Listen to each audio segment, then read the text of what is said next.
ये ब्रह्म मुहूर्त का समय और उपासक शयन करें, बहुत बड़ी हानि है। मान लीजिए खूब सत्संग सुनते हैं आप सब जन और बहुत कृपा है आपके ऊपर, लेकिन परिवर्तन नहीं हो रहा भाई।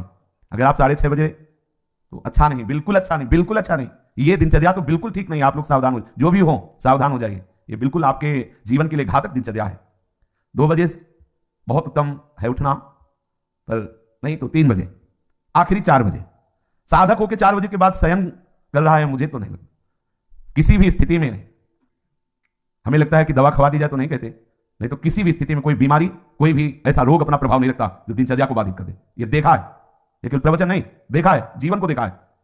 कुछ भी दिनचर्या में अपार सामर्थ्य देखा, अभ्यास में अपार सामर्थ्य है।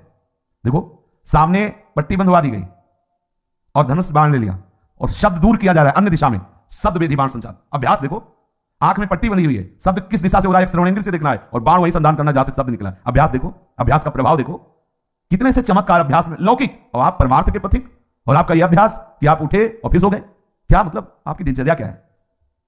आप भगवदाश्रित, इसका मतलब प्रमादी थोड़ी है। आप भगवदाश्रित, इसका मतलब प्रपंची थोड़ी है।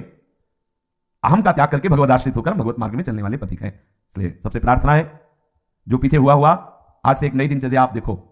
जो पूर्व की दिनचर्या ठीक है तो उसे लिखो, नहीं तो सुधार करके और स्वयं श्री जी के सामने वो दिनचर्या रखो। दिखाने की जरूरत नहीं है, बहुत बार देख लिया, बहुत बार रजिस्टरों में रखा हुआ है सब दिनचर्या। अभी आ जाएगी उठ के 2 बजे उठे, 3 बजे ये, 4 बजे वो, 5 हो सकता है जिस दिन लिखो उस दिन 2 बजे उठ जाओ, कि आज उठे पक्का उठे, सत्य कह रहे हो 2 बजे लिख दिया। इससे काम नहीं चलना। आप अपने को खुद साक्षी करके प्रभु के सामने और नियमावली में बांधो।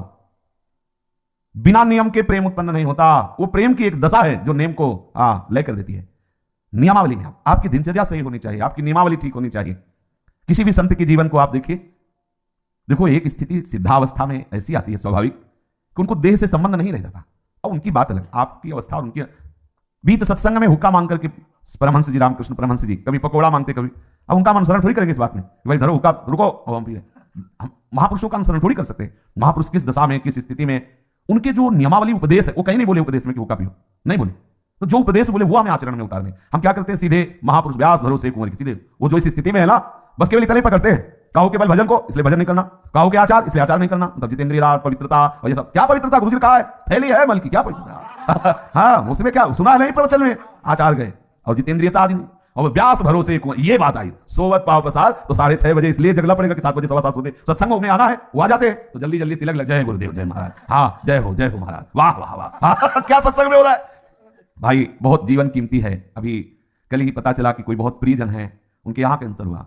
अब क्या दशा, ना भोजन सही पा सकते हो ना कुछ। और ये कैंसर आदि ऐसी बीमारियां हैं, अभी तक जितने हमारे दर्शन में आए, एक आध बात अलग, उन सबको श्री जी ने जल्दी बुला लिया, जितने भी दृष्टि में आए। तो हम तुम अमरौती खा के थोड़ी आए हैं। कोई ना कोई व्याधि मंदिर है, कब देवता का पर्दा हट जाए, जैसे बहुत मंदिर में सब देवता होते ना, ऐसे शरीरम व्याधि मंदिरम, पुजारी कब पर्दा हटा दे, कौन सा, बोले कैंसर देवता आ गए, होश उड़ जाएंगे भैया। देखो तुम्हें अभी रिपोर्ट में बता दी जाए तुम्हारी किडनी खराब थी, देखो क्या होता है तुम्हारा।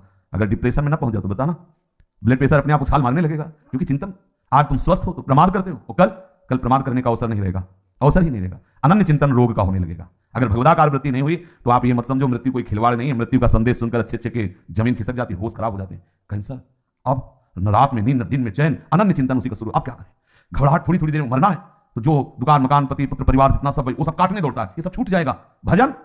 भजन कोई साधारण वस्तु है। इसलिए भर्तृहरि जी महाराज कह रहे हैं, यावत स्वस्थमिदम गृहम कलेवरम यावत च दूरे जरा।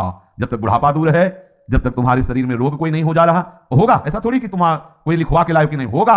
जब ऐसे परमहंस को कैंसर हो सकता है, रामकृष्ण परमहंस जी को, पूज्य भाई जी के उदर में कैंसर हो सकता है, वो फिर अपने लोग तो अधिकारी है इस दंड के, अपने लोग तो अधिकारी, न जाने कितने इन भजनानंदी महापुरुषों के शरीर में ऐसी व्याधियां हो सकती है। तो अपने लोगों को तो पूरा रजिस्टर रखा हुआ है।